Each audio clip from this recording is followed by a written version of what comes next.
There's a quote in Chinese that states that affinity brings people together, no matter how far apart they are. I found this to be the case on a recent trip to Taiwan, where Jimmy and I planned to meet up with one of my college friends in Hualien, a region known for its stunning natural landscapes.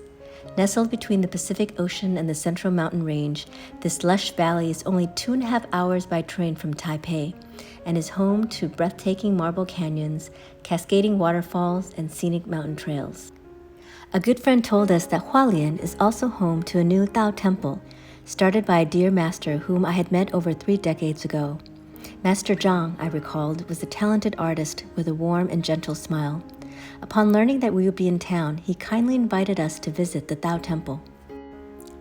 And so we made our way to Hualien a day earlier than our friend's arrival to spend some time with Master Zhang, his lovely wife Huang Jiangshi, and another Tao speaker, Zheng Jiangshi.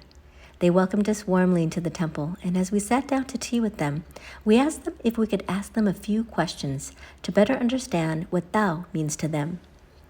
With each person, we asked the same 3 questions. How would you explain what Tao is to a young kid? Where do you find Tao in your everyday life? And if you could go back in time to give your young self a bit of advice, what would it be? 要遇到一个12岁的孩子，会想要问道是什么？那这个孩子很特别，而且很不容易。那后学会告诉他说，道呢，就是你一种生活的态度，然后你在日常生活当中，怎么样把自己的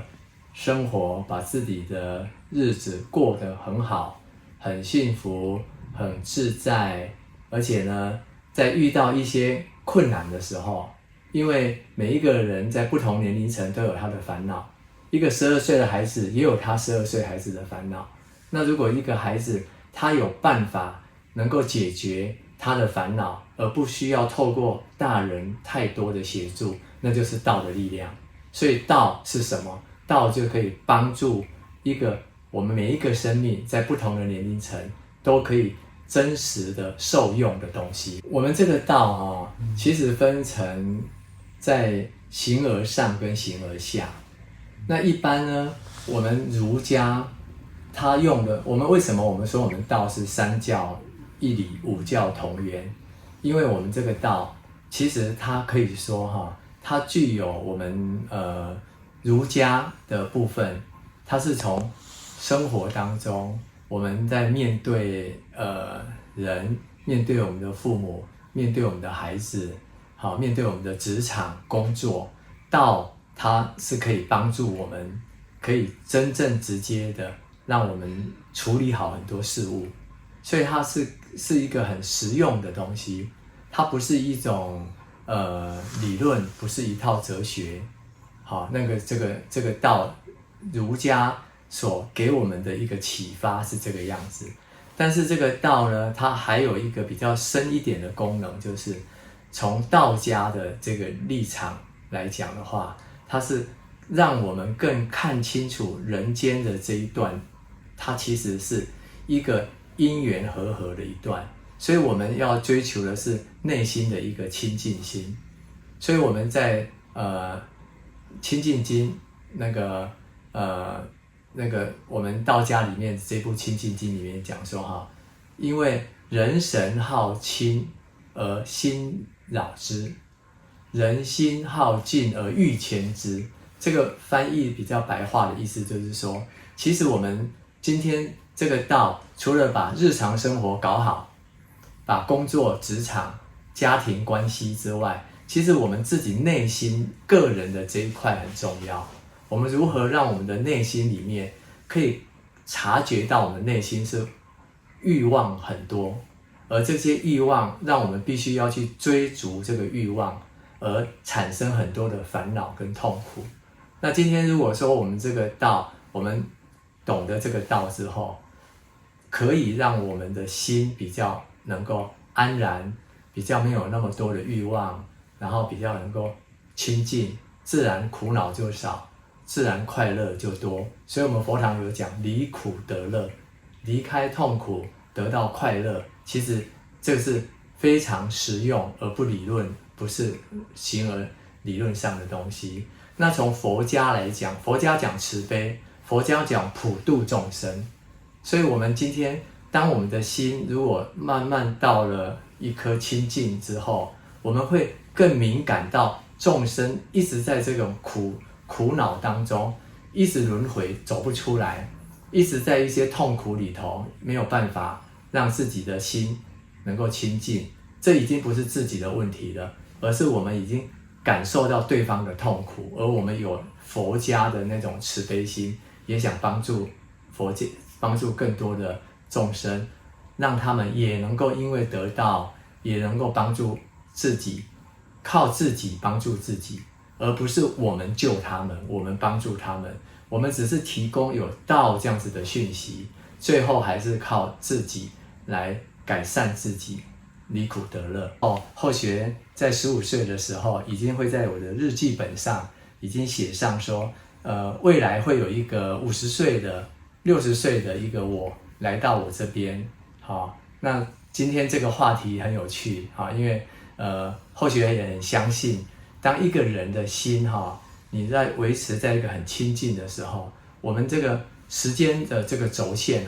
其实它是可以连贯在一起的。所以如果我今天现在马上旁边出现一个15岁的后学，我会告诉他说，其实功课压力这么大没有那么大的必要，因为你为了这个考试来让自己这么痛苦是到最后也走过来了。我都一直从学习的学校离开到职场退休到现在这么多年，我会告诉他说不要为很多事情烦恼，因为15岁的我是一个多愁善感，因为后学本身是学艺术的，属于比较感性的个性，所以那时候的后学常常很苦闷很忧郁，所以我会告诉我那时候的自己说，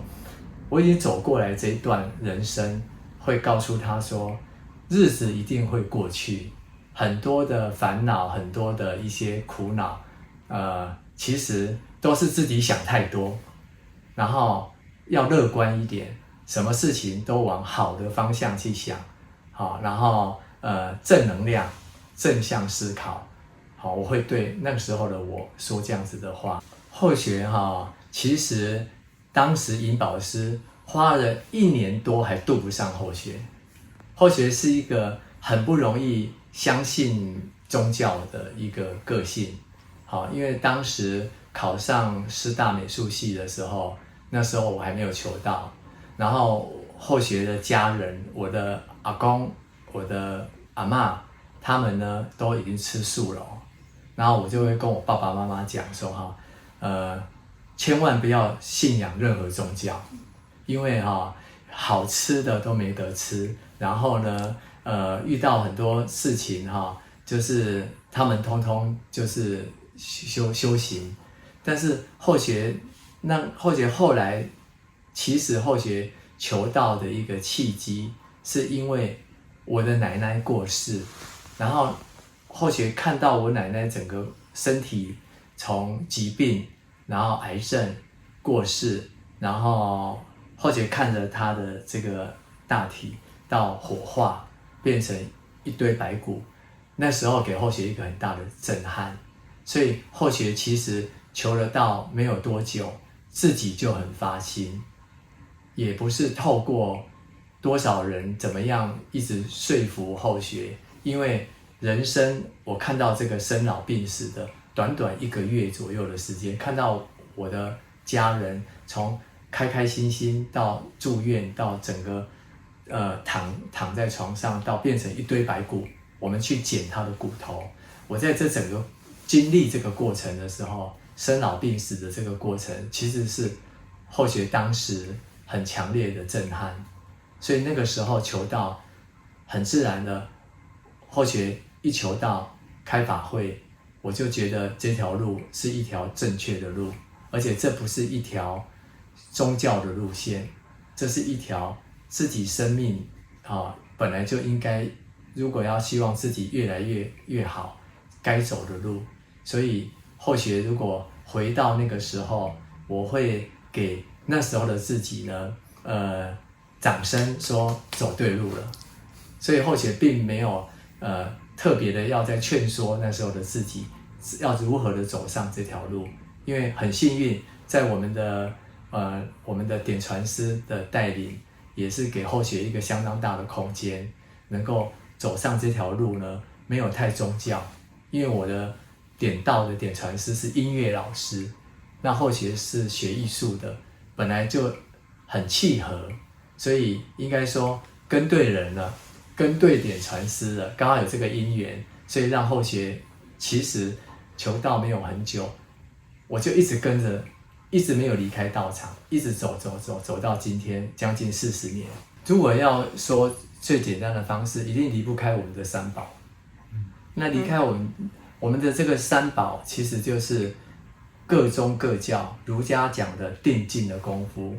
然后道家讲的清净，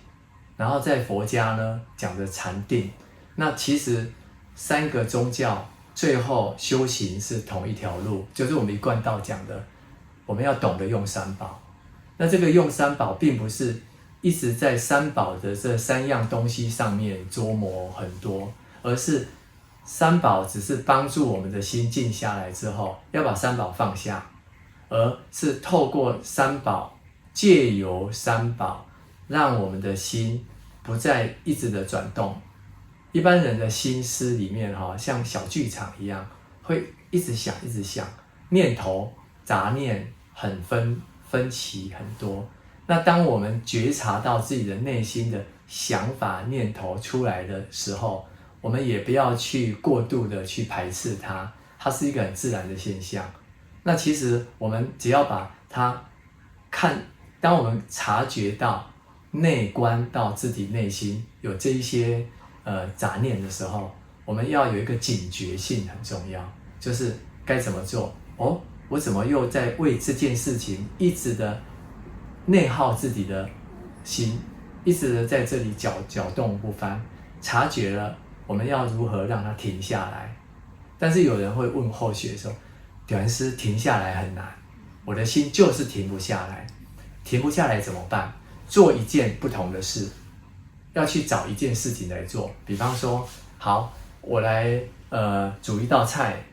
我今天来跑步运动，我今天呢跟一个朋友呢去跟他喝一杯茶。好，当自己觉得很不容易走出来的时候，不要自己独处，要去寻找到一个比较乐观的、比较有正能量的朋友，打通电话也好，那就是要去找事情。当我们的心没有办法很宁静的时候，自己一个人只有陷在这个困顿当中。可是你要找事情做，像后学呢，就会去找很多事。后学手边有太多可以做的事，画画也好，写字也好，做一道菜也好，出去外面做什么事也好，我们会有一些事情来让我的心暂时离开那个很烦恼的念头。然后当我们能够离开，我们就会发现原来的那件事情没有这么纠缠我们，它不会把我们绑得这么紧，是我们自己在那个心里很不舒服、很困顿的时候，我们自己没有走开，所以会一直的在这里头，心就没有办法很安定、很清净。所以最初的方式就是觉察自己的内心是不是很杂乱。那这个时候告诉自己停下来吧。停不下来怎么办？会停不下来。如果那件事情够乱的时候，我们就去找不同的事情，转移注意力。转移注意力之后，还可以找到一个朋友，这又是第3种方法。用这些方法，我们就会慢慢的发现，慢慢自己的内心的能量越来越强，最后自己的确只要把心静下来，用三宝，那一下子就有力量，靠自己那是最棒的。没有办法靠自己，靠外界的某些东西还没有办法，那就靠我们的旁边的好朋友，也是一个方式。道是什么？今天的话或许会跟他用很生活化的方式告诉说，譬如说你早上要上学的时候，你要离开家里头的时候，你会跟爸爸妈妈说什么？好，然后一定说再见，对不对？然后到学校之后，你看到了老师或同学，你第一句话会问他什么？会跟他说什么？早安，老师好，这样子啊。还有就是，如果说在下课期间，然后如果说是在学校的时候，你看到那个同学也好，老师也好，你会看到老师你会说什么？就长辈说老师好，对啊。同学呢，嗨，你刚刚上课还好吗？我觉得这个就是道，很生活化的东西。为什么这是道呢？因为我们讲说对上一敬，对下一次。你看，对上长辈来讲，你如果有那种礼貌的话，因为我觉得一个礼貌，一个人心就会改变，会变得柔软、有恭敬心。你对就能够就是说让自己的那种内心的那种想法会提升。因为人有了恭敬之后，人那个心就会更变得不一样，而且更变得更谦虚。对。那如果他问你为什么我需要道，为什么道很重要的？因为为什么需要道？因为在很多地方，这就是我们人跟那个，比如说会举例说像动物一样，今天动物啊，看它跟人有什么不一样？它虽然说是外向身体是不一样的东西，但是我们跟它不同点就是我们有一个真正人家讲的慈悲的心，一颗柔软心，然后就是还有就是对那种人那种思考的方式跟动物是不一样的。所以为什么说一定要有道？因为有道之后，我们的生活对我们自己能够提升啊。生活当中无处不是道。像举例来讲，像我们那个就像现在现场我们在看这个椅子好了，你要搬这个椅子，你轻轻的把它往进去搬，不影响到别人，不去吵到别人。然后乃至于呢，我们在跟人家就是譬如说我们现在是或者跟你讲话当中，旁边如果还有人，但是我会尽量保持自己声音就是以我们两个的互动可以听得到就好，也不影响到别人。别人一样他可以做他的事情，我觉得这也是道。对，乃至于在家里头，然后对家人也是一样，讲话的口气跟态度也一样。一件事情如果没有这个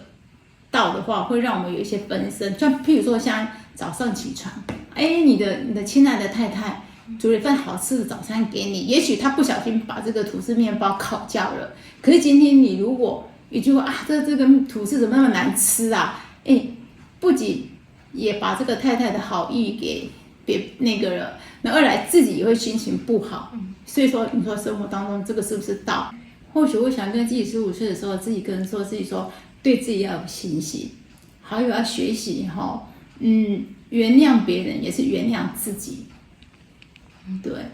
因为以前就是或许在那个年纪的时候，有一个很好的朋友，然后那时候呢，就是常常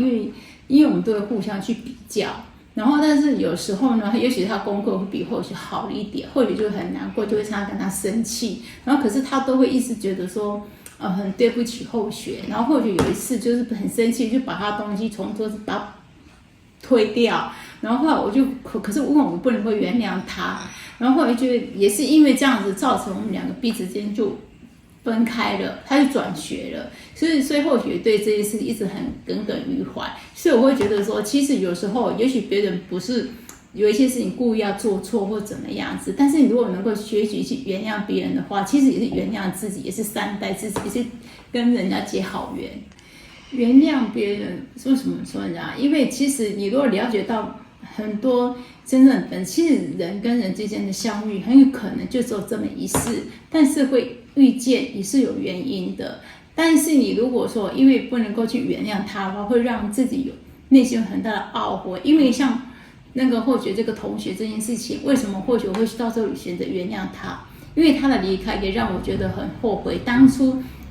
或许都来不及跟他说对不起，他也也来不及跟我说一声再见，就这样子了。虽然说很多年还是没见面，所以我就会觉得说，有时候真的是原谅别人，不要老是觉得说一直自己在打那个结啊。其实有时候问题不见得是别人的错，而是自己的错。有时候去想想看，反思自己是不是有问题。所以我觉得原谅别人并不是一件难事，一件事情的产生一定有个因跟才会这个果。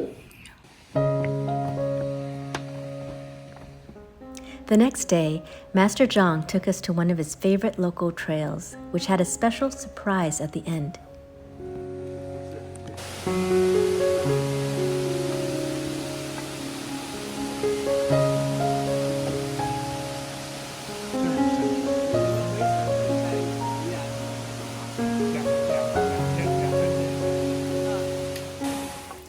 Watching him fearlessly traversing the large, slippery rocks with ease, I was reminded of the grace and kindness embodied by our seniors, who take it upon themselves to lead us forward with gentleness and quiet strength.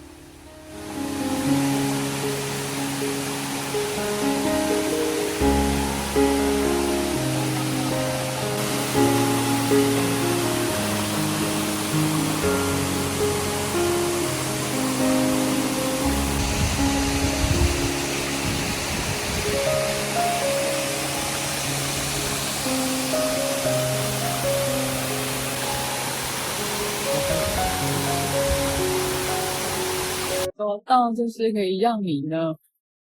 成绩越来越好，人缘越来越好，人际关系很棒，然后跟同学的相处也很好。